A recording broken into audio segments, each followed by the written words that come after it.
Well, hello everyone. Thanks for coming.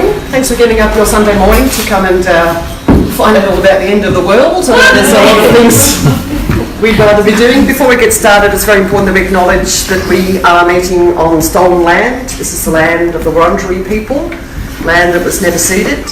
We pay our respects to the elders past, present and emerging. We hope to be able to repair some of the damage that people have done since colonisation and start restoring justice to the people who have been so brutally dispossessed. We also acknowledge that we are meeting in a time of climate crisis and that everything that we do from now on, all of us, will have huge impacts on years to come. And thank you all very much for giving up your valuable time, and let's make sure that we don't waste one precious day. So thanks again for coming. I'm going to hand over to Jane Morton, who's going to give you the talk on facing extinction and what to do about it.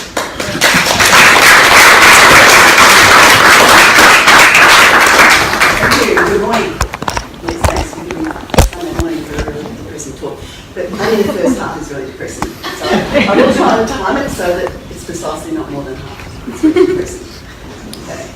So 10 years ago, I was an ordinary person. I was a psychologist, and I really thought we had 100 years to fix this until someone invited me along to a talk. I was working on acceptance and commitment therapy, and it's an approach which is very successful, and it's all about letting difficult thoughts and feelings be there while you take action based on your values. And the thing we say over and over is, it's what you do that counts, it's not how you feel or what you thought, it's what you do. And so people have done something very important, like getting out of bed on Sunday morning, looking into a talk. And it was probably hard, maybe thoughts about whether I really want to do this, or after the election, feelings of depression, but it's what we do that counts. So I was right in the sweet of my career when I went to this talk, and what I saw was an earlier version of this graph, which, if I hadn't been a psychologist, I wanted to be a mathematician. So I do relate to graphs, not everyone does.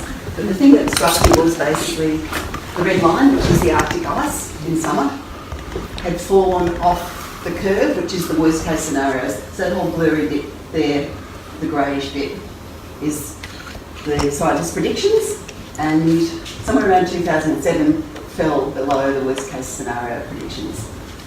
So that was the first thing that got my attention, because scientists had been saying we had 100 years. We thought that the Arctic ice wouldn't be gone in summer till 2100. So I ended up on the mailing list for David Spratt and Philip Sutton, who had started off writing a submission to the Garneau inquiry, and as they had investigated the science, they had become more and more alarmed, and they were now writing a book that eventually came out as Climate Code Red in 2008. And probably even more alarming than the graph was hearing from them in some of these updates that behind the scenes the climate scientists were already alarmed. They were already saying, what are we going to do to keep our families safe? This is really bad. That was in 2007. And one of the things they were talking about is maybe should we go to Tasmania or should we go to the south of New Zealand? That was being debated in science chat rooms. And that's, I think, what really got my attention. So I became part of a local climate group. I did what I could. But the thing about being in the climate movement is that you get to hear all the science, and so more and more I realised that it was just really, really serious. We're running out of time.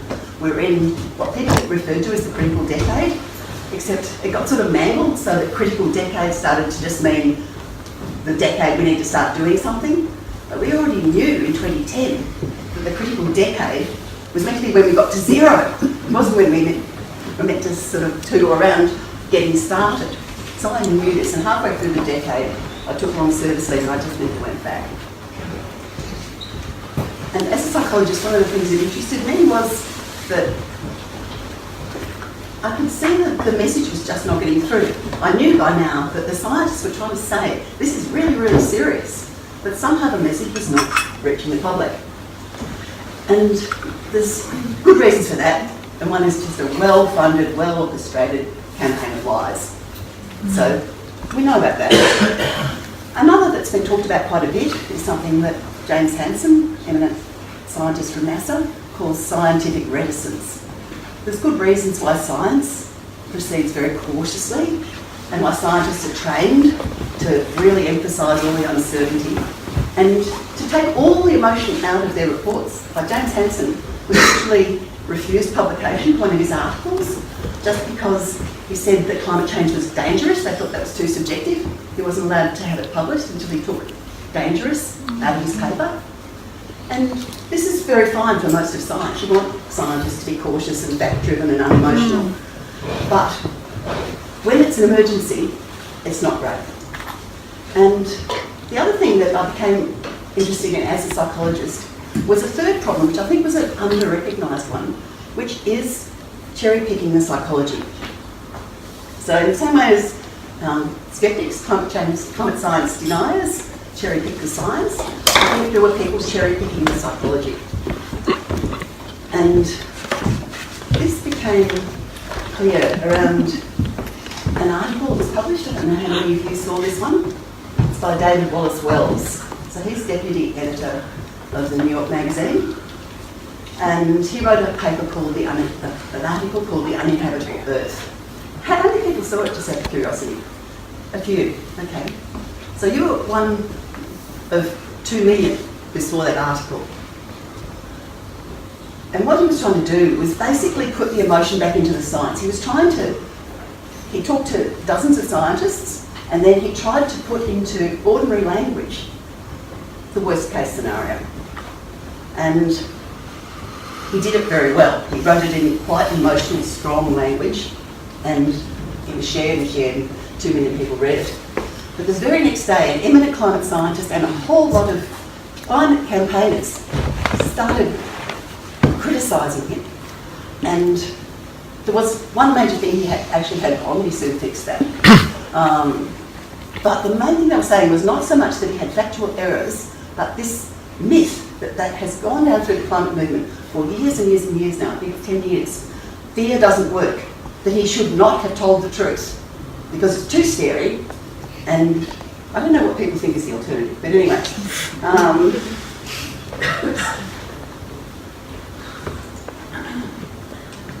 So, I'm a big fan of David Wallace Wells, and this is his response.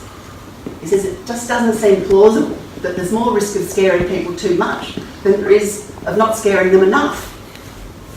And if there's a 1% chance we set off a chain reaction that could end the human race, it should be something that we tell the public about, surely. It makes me cross. And look, I could spend this whole hour just talking about the psychology, but we don't have to look very far to see whether fear works.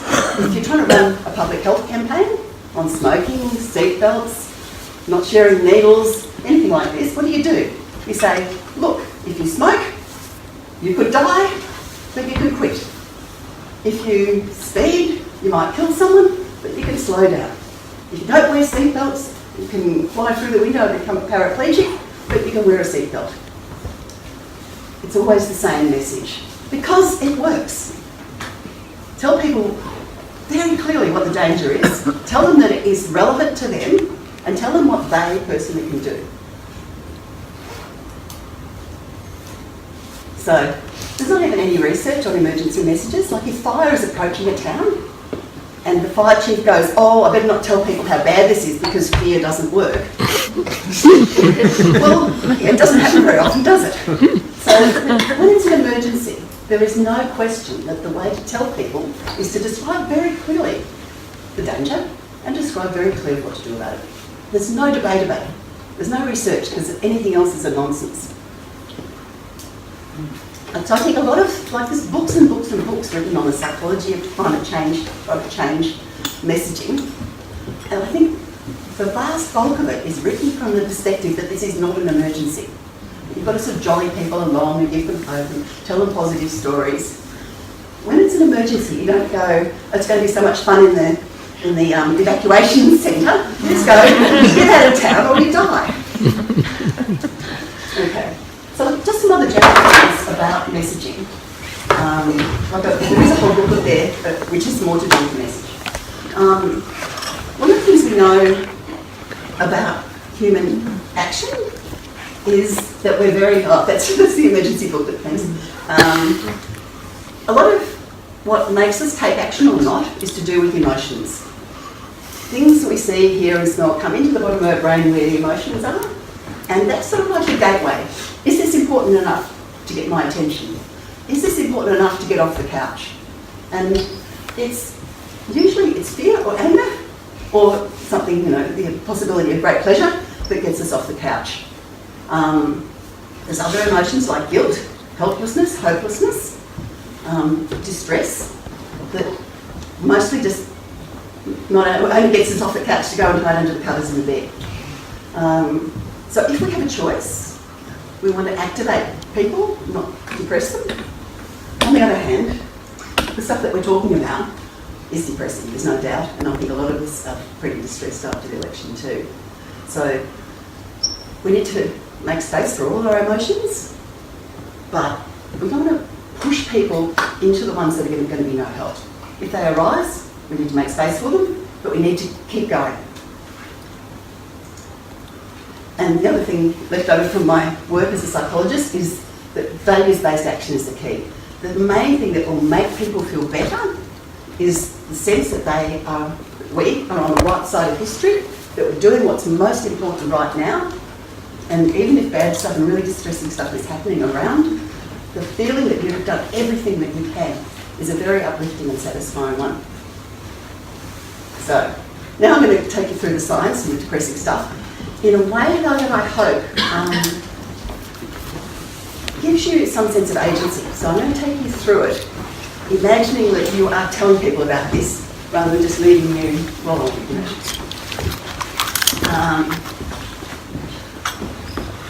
The reason I hope that you are going to be talking about this after you leave here is that this is another bit of psychology that's really important. It's the idea of the Overton window. Policy happens in what's sometimes described as the sensible centre. And at either extreme are ideas that are almost unthinkable inside society. So with climate,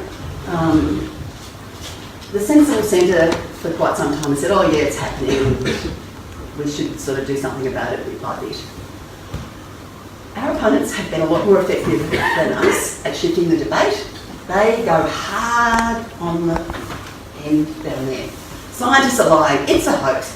How much is it going to cost, Bill? They never deviate. Boom, boom, boom. Hard message, criticising the scientists, saying it's a Chinese hoax, and saying the climate is always changing. How many times have you heard that? In contrast, we knew, or some of us, from about 2008, that it was an emergency, but we had this thing going inside the climate movement, don't mention the emergency. Imagine if we've been going since 2007, 2008. It's an emergency. We have to act now, or we risk the collapse of human civilization. We haven't, so it's not too late, let's get going. So, that's the booklet, and it's really partly written just to help you to convey that message. So, if we want to tell the truth, what is the truth? First thing is to shift your language and always say climate emergency, not climate change. Climate change is a term that was dreamed up by our opponents because they knew already, the research showed, that if you said climate change, people were less likely to take action than if you said global warming. And they're way less likely to take action than if you say climate crisis, climate catastrophe, climate breakdown or climate emergency. So every time we go climate change, we are feeding the denier meme, the climate is always changing. Shift our language is very easy. And people have been shifting their language. That's thank you, Moon, from the UN, that's in 2007. The Age in 2011 did, and is doing it again. Scientists, of course. Peter Garrett quite recently intervened in the election campaign saying it was an emergency, which is very helpful from an ex-Labor person. And even Bill Shorten has from time to time said it's an emergency. So, how do we do it? How do we talk about it in a way that moves people to action? People don't understand about 1.5 degrees or 2 degrees. I mean, today's 1.5 degrees, maybe cooler than yesterday or warmer than yesterday. Nobody cares. It's 10 degrees warmer probably in the middle of the day than it was in the middle of the night. So always start by saying the Earth's already too hot. That's something people can see and understand, whereas 1 degree, 2 degree, they've got no idea what we're talking about. Some of the ways we know it's too hot are things like the pools in Sydney falling into the sea because of sea level rise. Very notably the coral bleaching and dying. Worse fires, all the things you've heard about, and droughts, the starts of conflicts and mass migrations due to food and water shortages. Now, it's happening now. It's not like it's going to get too hot. It's too hot now. So, just in case you hear someone saying, what's our carbon budget for blah, blah, blah, blah, blah.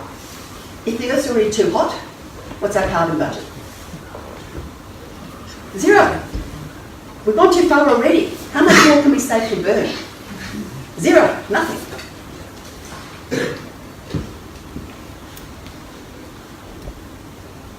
So what that means is whatever we burn from now on, our kids are going to have to get back down again.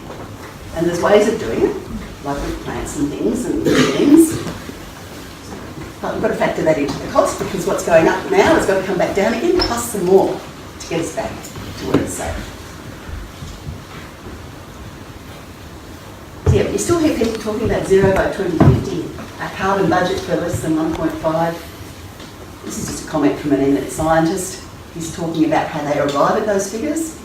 They arrive at those figures by dodgy modelling that assumes things like massive amounts of drawdown in the second half of the century. And some of the techniques for that they rely on, one of them is BECCS, bioenergy carbon capture and storage. So this is what Kevin Anderson in the Tyndall Centre, in the important centre in UK, he says, we're gambling our future on the appearance in a puff of smoke of a fairy godmother. When you write your models assuming that we're going to do massive drawdown in the second half of the century, you're misleading people, you are not telling the truth. We don't know if it's going to work. And please, like I know even the Extinction Rebellion say this, we do not have 10 years to act, we don't have 12 years to act. If it's already too hot, how many years do we have to act? We haven't got 12 minutes, we should have done it a decade or so ago. And when you say 12, we've got 12 years to act, or 10 years to act, what does the politician think? Great, that's 9 years to do not much. So, please don't say it. So, we're running out of time. We have to convey that to everyone. It's like we're floating down the river, going around the bend, the current's getting a bit stronger, there's a roaring noise, we realise we're heading for the waterfall. How long should we leave it before we paddle for the bank? Not very long. Yeah, so this is sort of the waterfall diagram. We're past 1 degree and we're already where the Earth systems are starting to drive the warming all by themselves. If we go a bit further, past 2 degrees, 3 degrees, it'll be in free fall. There's no way we can push that ball up the hill again if we let it go much further. That's the waterfall. And when people say, well, where are the tipping points? Are we past them? We don't know.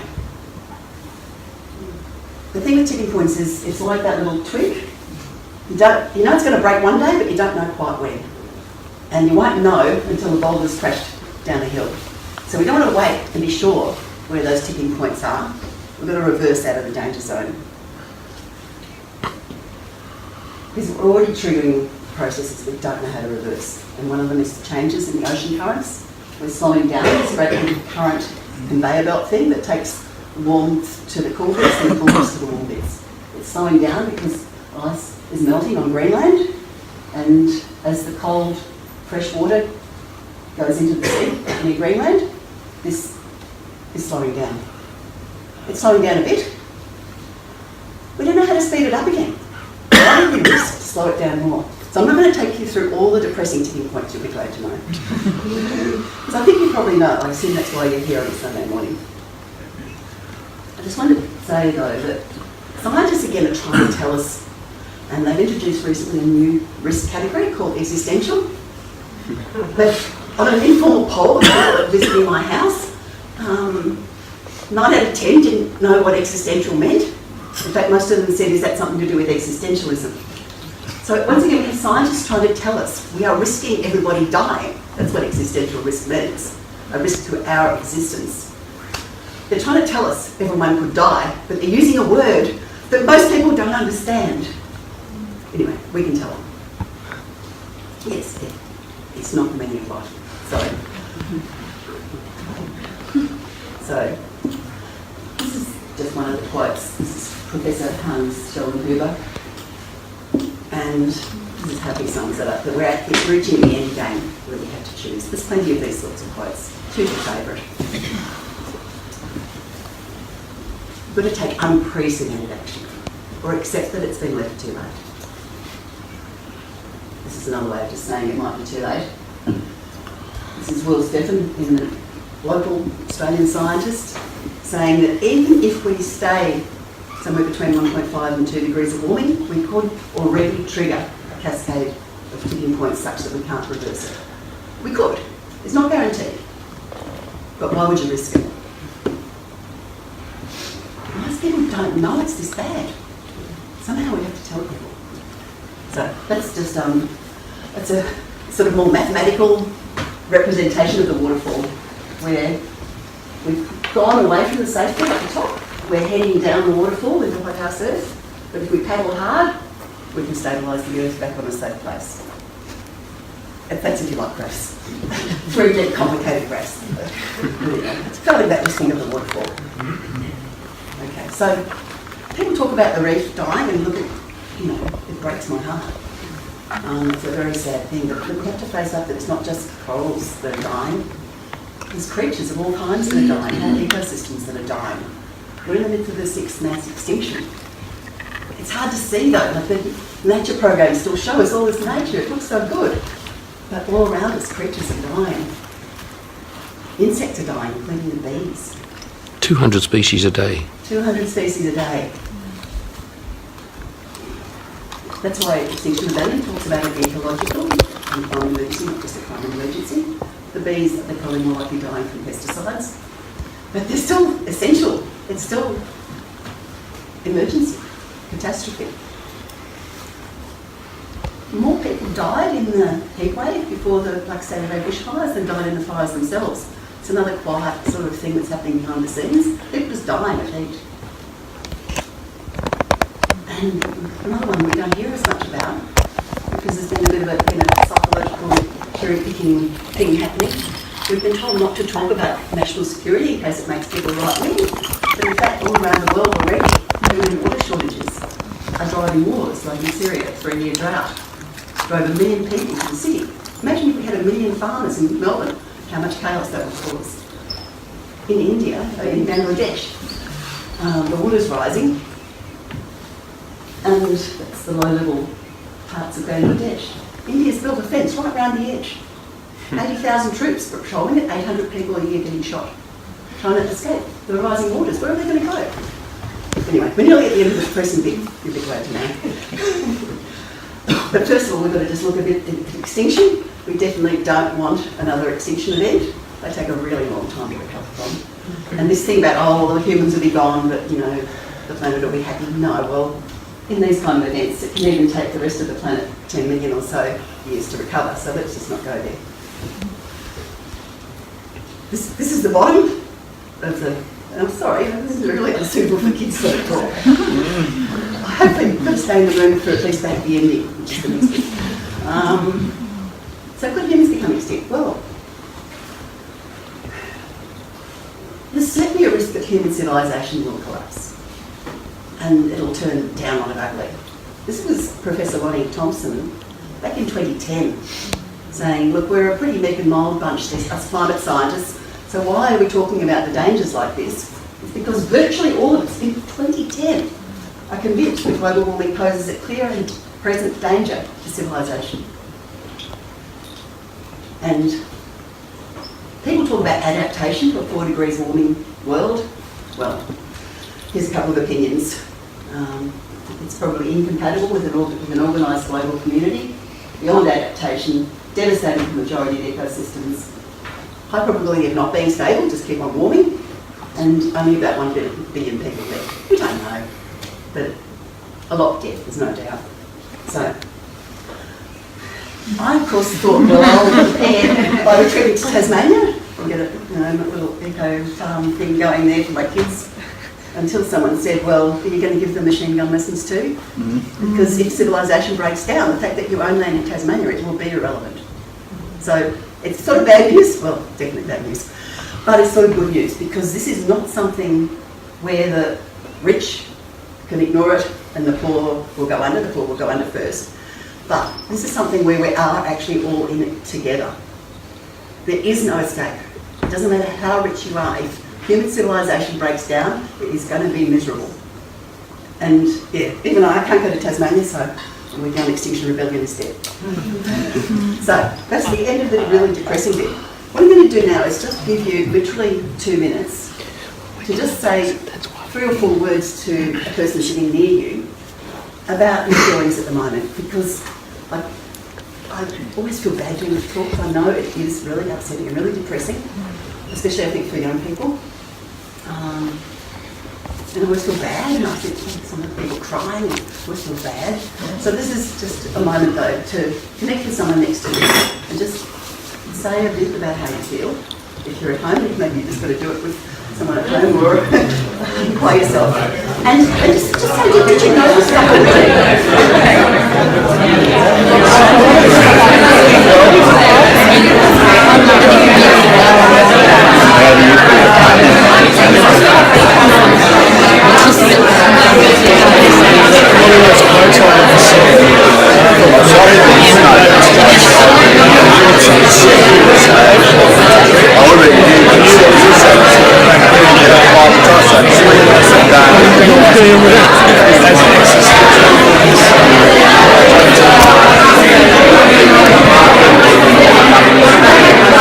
I've turned on the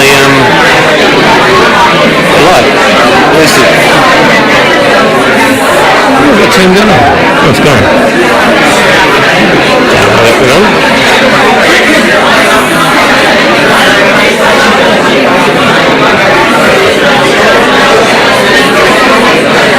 So you can probably grab a cup of coffee while you're having your chat.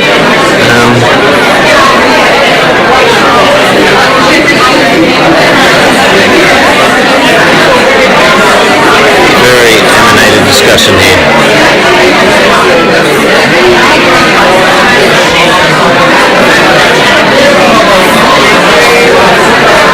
It's of course a good feed for ASIO to see all the rebels here.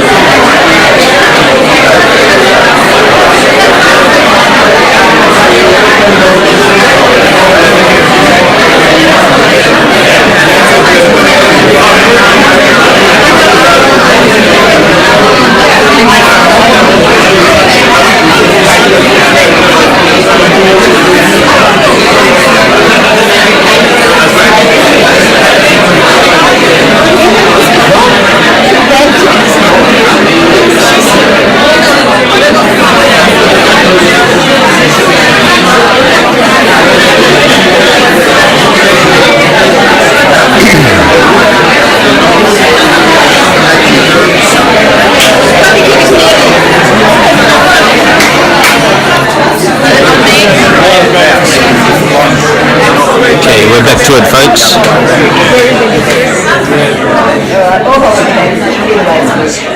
When we put our hands up, that means it's time to be quiet. Rather than yelling out, whistling. And look, I am really sorry. I know that this is very hard news. And I can see, I know that some of you are sad, I'm sad. Anyway, the thing that is most likely to help us feel better is to take action together, and that's where I'm going to go now. So, yeah, I apologise, but that's the darkest hour. Now we're getting towards the dawn. So, one of the things Extinction Rebellion says is tell the truth, and the next thing is act as though the truth is real. If we really accept in our hearts, it is this serious, what are we going to do? Well, sometimes people talk about renewable energy, that's what we're going to do, but I think the most important thing is actually, again, being a psychologist, a psychological shift. And it's the shift into emergency mode. it's as though we're all sitting here, well no, not here, we're sitting around the kitchen table, just chatting about this and that and working out how to pay the bills, and then suddenly the stove catches fire. You're not worrying anymore about how much it costs or what else you've got to do tomorrow. You're focused on one thing. That's emergency mode. We need our whole society to be focused on one thing. Impending catastrophe, doing everything we possibly can. So somehow we've got to get that shift, that psychological shift from la-di-da-di-da, we've got 100 years, to we've got to do everything. In Australia, we have a tradition of declaring an emergency when there's a fire or a flood. And what we mean by that is not we're going to declare a state of emergency and become totalitarian. What we mean is we're going to have the government say, oh my gosh, this is serious, and the government is going to come and help, and all the citizens are going to come and help, and we're going to work together to fix it. And we're going to work together until everyone is safe. We're going to rescue the people that are in the river, we're going to evacuate people that need evacuating. That's what we mean by declaring an emergency.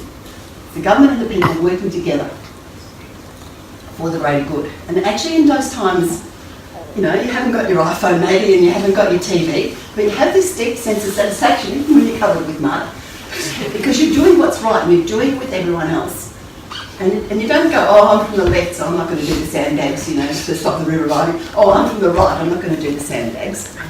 When it's a matter of life and death, we all do the sandbags together.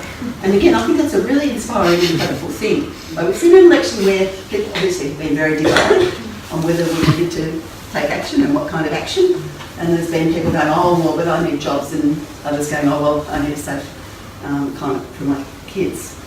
But when we think of it as we're going to die, we are all in it together, and if people understood that, I think we would all be doing the sandbags together. It would help a lot if our media would tell us it is that serious. The Guardian has just decided to do that. Go Guardian. Yeah. Because yeah, you see here journalists going, oh, it's people get bored hearing the same thing every day. Well, no, when it's life and death, they don't get bored. They want to know, are we going to survive? It's only because it hasn't been framed that way. So, it's no use pretending we need to change everything. We need to change it really fast. The only time we've seen like the whole of society just swivel and change in a matter of months has been in the past in wartime. It doesn't mean we want a war, but it just means that in the past we have been able to just really quickly go, sorry factory, you're not making cars anymore, you're making tanks. Sorry ordinary people, you're not driving for pleasure anymore, we need the petrol for the war effort. If people recognise it's life and death, we can change the economy just like that.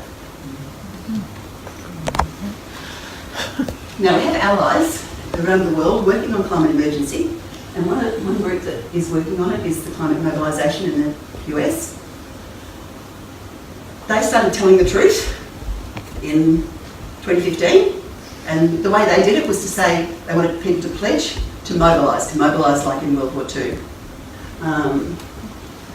Within months, they had connections inside Bernie Sanders' campaign for the primaries, and they had shifted Bernie from saying that he wanted a carbon tax to saying that he wanted a World War II scale mobilisation. And as part of the wash-up in the deal between Hillary and Bernie when he lost, Bernie's crew got a World War II scale mobilisation into the Democrats' platform. It's sitting there now, waiting. It's pretty amazing, and it's a sign that when you start to tell the truth, and act as though the truth is real, things can happen very fast. Where it's gone is from this almost unthinkable idea in the US to now the idea of the Green New Deal, which is basically that.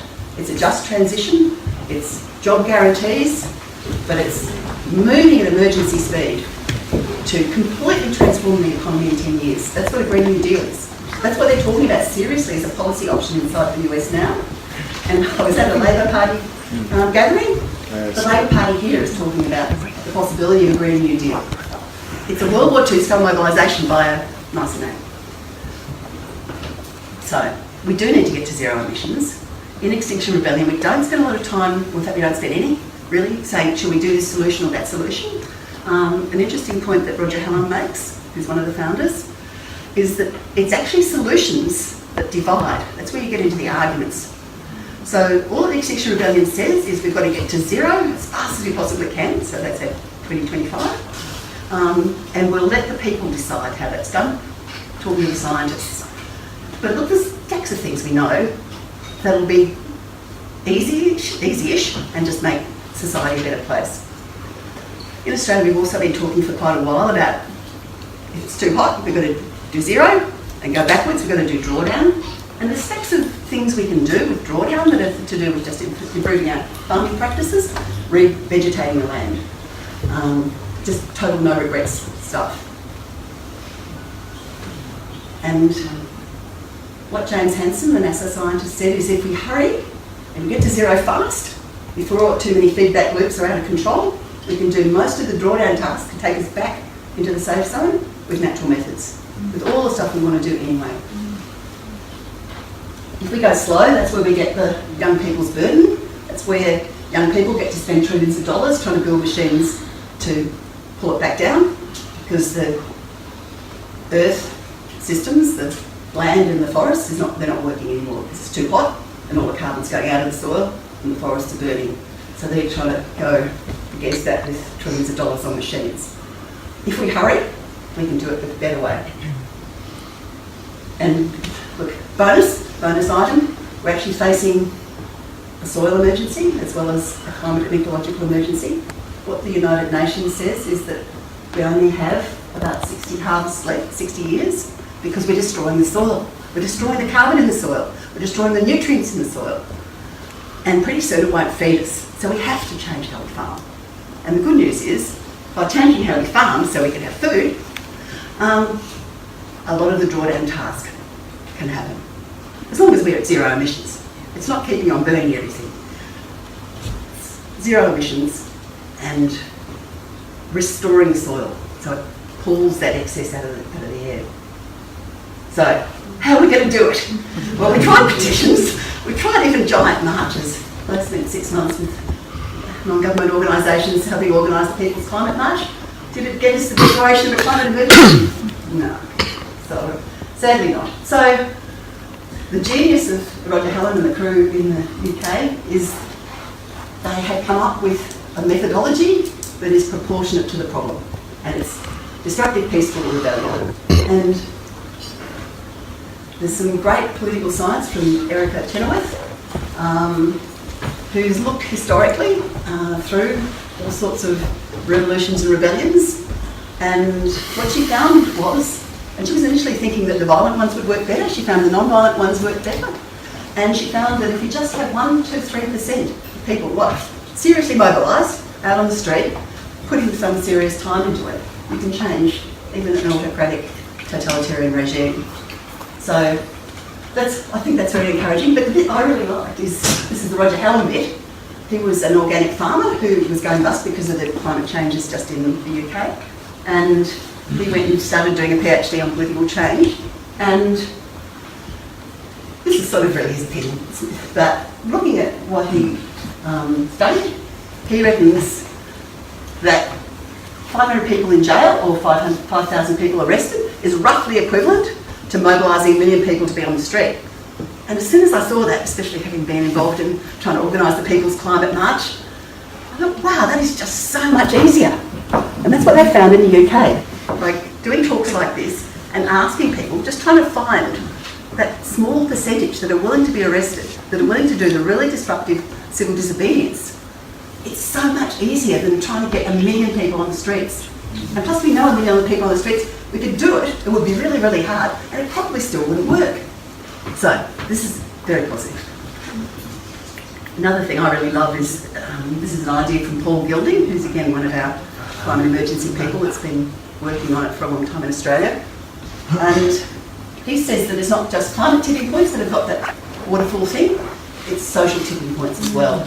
You can go slowly, climate emergency, no one's listening. We were Sonia about this before. We had this in our local group. We've been trying to plod on with the climate emergency for nearly a decade now, and suddenly now everyone's talking about it. School kids, 1.5 million out on the streets. Councils declaring climate emergencies, 500 councils. UK now, Scotland, Wales, Ireland. Suddenly this idea that was so foreign, and so difficult 10 years ago, is just going wild. And yet Greta's the perfect example. She's just one school kid. And now it's 1.5 million. How's that? And that's in a matter of months. That was late last year. She started doing her school strike. Isn't that incredible? So we know that mass civil disobedience has worked. One of the ones that worked for was suffragettes, so getting women to vote. It didn't, I mean, they did other stuff too. They did petitions, they went and visited politicians, you know, they did all that stuff as well.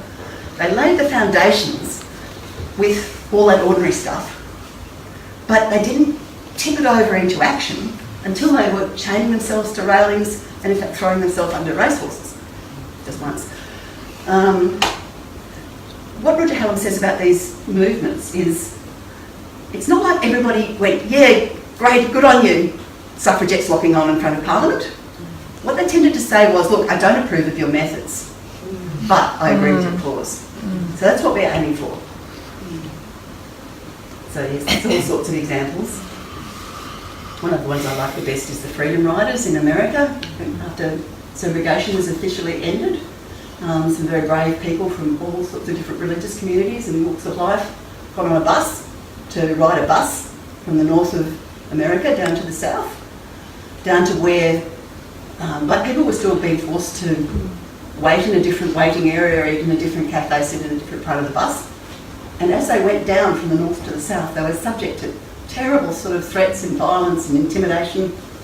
The police stood aside while the Ku Klux Klan beat them up. Someone burnt the bus. And as they got down to the south, the bus drivers wouldn't take them anymore, which was understandable. And they gave up. They couldn't take it anymore. But straight away, from all over America, people came to take their place on that bus, knowing how dangerous it was, knowing they were right in the most dangerous bit. They came and they also did that thing of sitting in the restaurants and cafes, black and white together, and they ended up with just hundreds and hundreds of people in jail. But there's a great quote, there's great documentaries on this on the internet. There's a quote from one of the guys who was coming down to take the place of the people on the bus, and he was someone he was the first of his whole family to go to university, college, and he was just coming up to his final exams, but he said, I can't let this go. I'm ready to give up everything to fight this. It's such an inspiring, it's so inspiring, these people. It's the inspiration that comes from that willingness to be self-sacrificing. And it brought people from all over America until they won. So, how are we going to do it? Well, they started practicing in the UK with a group called Rising Up. And the thing, they were doing sort of fairly ordinary kinds of causes, so just like divestment at the university or low-income housing, but they were specialising in this quite disruptive and confronting style of action. So this is with flares, and that's actually Roger Hallam over there. And it looks like he's spray painting. I think he's probably only using chalk spray. It looks very dramatic. And there could be paint, because I think you paint sometimes as well. But he just says, look, I don't care. This is more important. I've got to act like the truth is real. And you can see this guy's face, look, that's only sort of 2 or 3 of them. And he's like, oh. So it's something they practiced for 2 years and they were very good at. This is Gail Bradford, who's one of the others. Her and Roger are the 2 main people behind Extinction Rebellion. So this is a protest outside the Murdoch Press. Just one person. Lots of talk spray. We've got 170,000 views. It's very clever. It's very clever and economical style of protest that they were practicing. So, by 2018 they recognised that the climate and ecological emergency was the main thing they should be campaigning on, so they started Extinction Rebellion. They started doing talks like this. They started making people really depressed in the first half of the talk and then asking them in the second half of the talk, will you join us? At that stage it was in London in October or in November last year, to shut down the bridges. So they were asking people to build towards a set date. Then training them in online direct action so they could. They reached 1,500. They were getting about 20% willing to risk arrest, which is pretty good. So then they trained them and they set up these things called affinity groups, which is just basically small groups that work together. that are all trained together, that trust each other, that are going to plan actions together. And they had them practicing basically blocking roads, because that was going to be their main thing they were going to do. So they had them just blocking roads, sometimes for a long time, sometimes for a short time, sometimes just in bursts, going on and then off, then on and then off. Sometimes going on and blocking one road until, things were getting tough, and then sometimes going somewhere else. We can ask a question. Yeah. About what? Well, they were basically just practicing, showing they could disrupt, because they were working towards shutting down London. So they were just practicing. And Rebel for life against what? Government inaction on climate. to get a climate emergency declared. So that's what they were after, yes. So they were doing some other things too, which were again quite unusual. So one of the early things they did was actually ask Greenpeace to support them and to do a call out for their October action, and Greenpeace wouldn't. So they went and sat in, but in a very friendly way. They brought flowers. And they said, well, why will you not support us? It's an emergency. So they weren't afraid to sort of say to the big environmental groups that were not prepared to say it was an emergency or not prepared to support civil disobedience, you're wrong, you need to join us. And of course Greenpeace has now. Sorry? Hang on, no. Can we wait for the questions? Because otherwise we're not going to get through it. I've got only 10 minutes to get to the happy ending. We wait for the end of the world and we wait for the question. Yes, yeah. You got it. Yeah. Okay. So what they did was, on the 31st of October last year, they went to the UK Parliament and said, if you don't declare a climate emergency, a climate ecological emergency, we're going to rebel. It's like the Gandhi thing, like before the Salt March. Gandhi went to the British government in India and said, unless you remove the salt tax, we're going to rebel. It's the same thing. It's give them a warning, right? Okay, but of course by the 12th of November they hadn't declared an ecological and climate emergency. Oh, sorry, no. So in between they were still doing their actions, building practice, and sort of courage and getting those affinity groups working. And one of their creative tactics was this hand-screwed thing, which I've never heard of before they started doing it. This is also, you can't see it very well, but that's Gail standing up on top of a revolving door, spraying again in shape, spray paint, frack off. Rebel for life. And these people have hand-screwed as well. They do a lot of gluing onto revolving doors, which of course is very effective to block an entrance. But I think it has that interesting mixture of sort of emphaticness and vulnerability, the glue on hand. It's sort of a very personal thing. So yeah, so they were still doing that, and then they did a protest at the BBC, where they blockaded the BBC and asked them to improve their coverage. And they're still going back there quite regularly. They survey the journalists and say, do you think the BBC is doing enough? And of course a lot of them don't. So the 17th of November was the deadline, and that's when the government had not declared a climate and ecological emergency, and so they blocked 5 bridges. And it did last, I think, about 5 or 6 hours, 4 or 5, 6 hours. And that was an amazing thing, because they didn't do it secretly. They announced they were going to do it because they figured that by then they were big enough that the police couldn't stop them. And that proved to be true. How many people? I don't know, thousands, but I'm not sure exactly how many thousands. But not 100,000, probably more like, in the tens. About 85 got arrested, that one, I think. Yes, 85 got arrested. They couldn't get arrested quickly. This was just the warm-up, you see, we're coming to more. Right from the start, they did a lot of outreach across the political spectrum. So they had, for example, faith groups on board. They had a former archbishop on board, quite a few eminent people. And they always tried to make protests that have that sort of respectful, civilised feel, despite the disruption, that people feel safe, that they're in a completely non-violent atmosphere. So, the UK didn't declare an emergency, but they then started joining the campaign. It was already in train around the world to get councils to declare a climate emergency. So London did, and now it's more than 500 around the world. It started in Durban, in our local area, first council in the world to declare an emergency. And it's something that the school kids strikes are working on as well.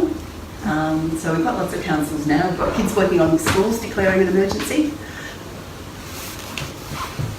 So, continuing on the tradition of these visually engaging, intense actions. During the sort of lull between November last year and April, which was the next surge, they did some amazing actions, including this one which was blood of our children. Very visual. It's not really blood. It's not really blood. And they clean up afterwards. It's food colour. They clean up afterwards as part of that ethos. But you make this direct statement. But yeah. Take But live your responsibility. values. Right? But Take live your values. And, That's right. Yeah. Okay. This is another one. We didn't actually hear about that, but this is them getting naked in the Yes, middle of we did. Brexit debate. And what they did was this guy's actually dressed as an elephant, over the years I think, and they're just calling out, you're wasting our time. You're going to kill us. What are you going to do? So that was 13 people arrested. That went around the world. 13 people, it's not very many. And that was on the ABC radio news here in Australia. Very creative. Yeah. So they glued themselves, they glued their buttons Uh-huh. to the... That's in Parliament. There is glass. There is glass. I was worried for them. So I thought they were going to fall over. But there's glass behind them. public gallery, they glued themselves to... The parliamentary discussion at the time was very interesting. Okay. So anyway, on the 15th of April, the International Rebellion began. We've had at least a couple of months to try and get ready, but not nearly as many as they had. And that's when they started the 11 days of destruction. They actually shut down parts of central London for 11 days. And it was a mixture of just, first of all, just going and sitting down, and then there was sort of music and festivals and things going on. But as time went on, of course, it was harder and harder to hold those 11 places. So they were doing things like bringing in a truck and then gluing themselves to the bottom of the truck, all sorts of creative actions. And there was a thing, in some places at least, that the older people would offer themselves for arrest to protect the younger people who would have more impact on their lives if they went to jail. But these amazing women. Nice. Yeah. Part of the scenery. A lot of it featured this pink boat, the Tell the Truth boat, and all sorts of entertainment and fun. It was very hard. And they did do one thing which was involved property damage at the Shell headquarters. They smashed glass there and they painted with real paint on that. That was Roger Hallam again and various others. What they wanted to do was they actually wanted to have a higher charge, criminal damage, so they could get a jury trial, because they wanted to have a platform to... Because in England there's the defence of necessity, so they wanted a platform to run the defence of necessity, that the damage to Shell was not as big as the damage to the planet. So that's still a debate inside Extinction Rebellion about whether smashing things and painting things is really okay, but anyway, it certainly is something that has been used. So, moving right along to the last bit about how we're going to do it in Australia. So, we've got practice. Franklin River blockade. I did a talk in the country and there was 2 people there who met on the Franklin River blockade. Love it. Kimberley Gas Hub. Bentley blockade. And all sorts of coal port and coal mine actions. Very brave. This is locking on with a great big metal thing, so that police have to cut through the metal to get you off. Lovely young girl. Okay, so we're growing rapidly, we're growing explosively, which is fantastic. We started off with just some smallish actions like banner drops. We went down early-ish to the Murdoch Press and reached out to 5 journalists with a package of information about the climate emergency. And it could be my imagination, but I think they've actually shifted. The Australian was the first to mention Extinction Rebellion in Australia. Not favourably, but still. And just the other day they did a whole page on the Extinction Report. A whole page. And it wasn't even, it was basically fairly truthful. Hello, it was quite amazing. And on the next page they had again a sort of quite a critical cartoon with environmental protesters, but in amongst the signs was Extinction Rebellion. Anyway, part of the Extinction Rebellion approach is sort of radical inclusiveness. So they have no problem to make a point of going and talking to the worst Murdoch journalist, to Andrew Bolt, to if a policeman is violent, a police person is violent and hurts someone, they make a point to reach out and try and talk to them. So it's a radical kind of inclusiveness. Anyway, we went down and I can't work out whether I'm being a pathological optimist. I think just with our one little protest we might have already made a difference. The angels have been here. Five, They've been back since, yes. 5 angels. 5 angels. episodes, sorry. Yes? Okay, so on to mark April 15th, we did an audacious roadblock at the end of the freeway, and I have to say it was pretty intense. But we had people going down and reassuring people that it really wasn't going to be for very long. There still was some quite cross. But really just with even an intermittent roadblock, we blocked up the traffic just for miles and miles up the road. In Adelaide, they went in onto the Parliament House on a tour and then sat down and ran at People's Assembly inside the Parliament. This is young people up in Queensland, locking on to the rail on the rail line. This is something I really hope. Like I think we're going to still have to stop Adani. We're going to still have to stop fracking in the Northern Territory. We're going to still have to protect forests. But I just hope more and more that we do those things with people with an Extinction Rebellion t-shirt or a banner that's got the Extinction Rebellion symbol. Because yeah, we've got to stop Adani.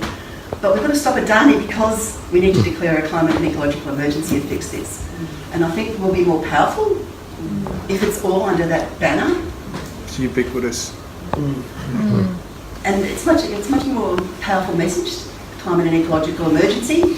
Leave all coal, gas and oil in the ground. Stop Adani than just stop Adani, stop Adani. So, this is just some other things that have been going on. You might have noticed that Sarah Henderson lost her seat.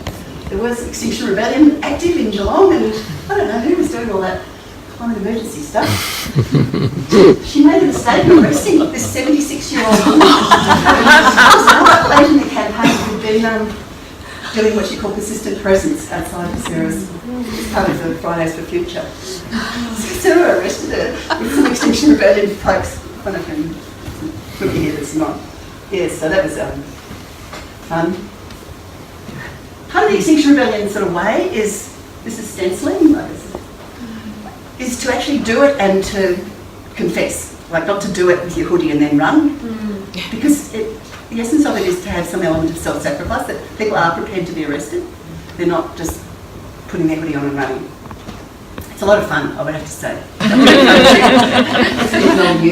was the best night ever, really. Okay, so we do solidarity actions, and there's a thing, Climate Camp has been in the Treasury Gardens. It's going to be out at Jaborong on Tuesday. This is sacred birthing trees that are in the line to be cut down for a freeway. Okay, we've done our first Glued On action.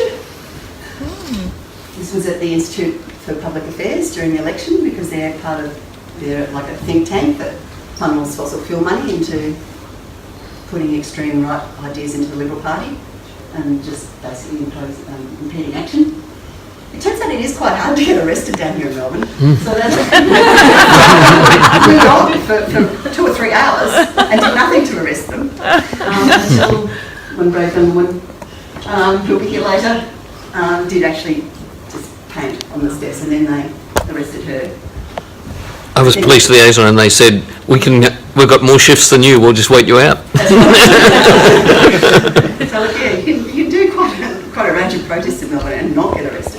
But anyway, one did. Then we cleaned up the paint. That's right, we cleaned up the paint.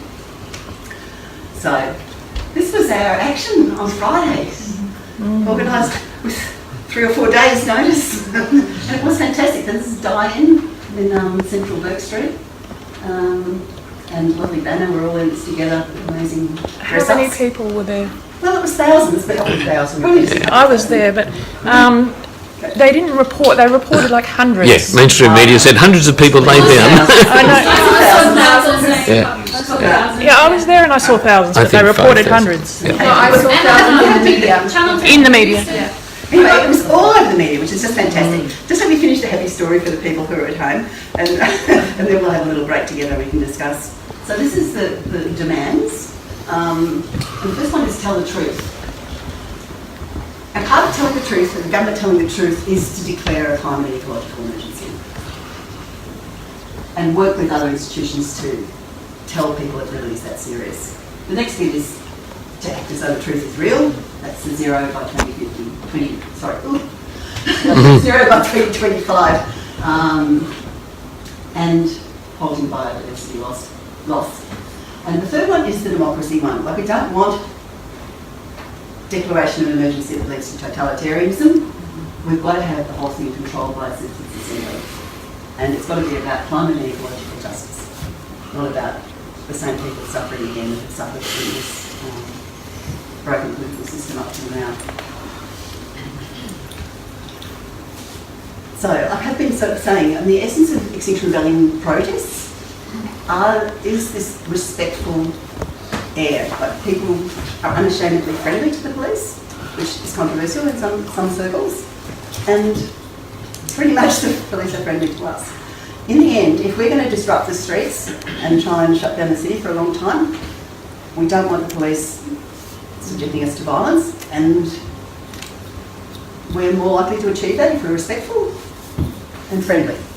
Most of the police are on our side. Like, if they want to remove protesters, they actually have to call for the other police. The ordinary ones won't do it, mostly.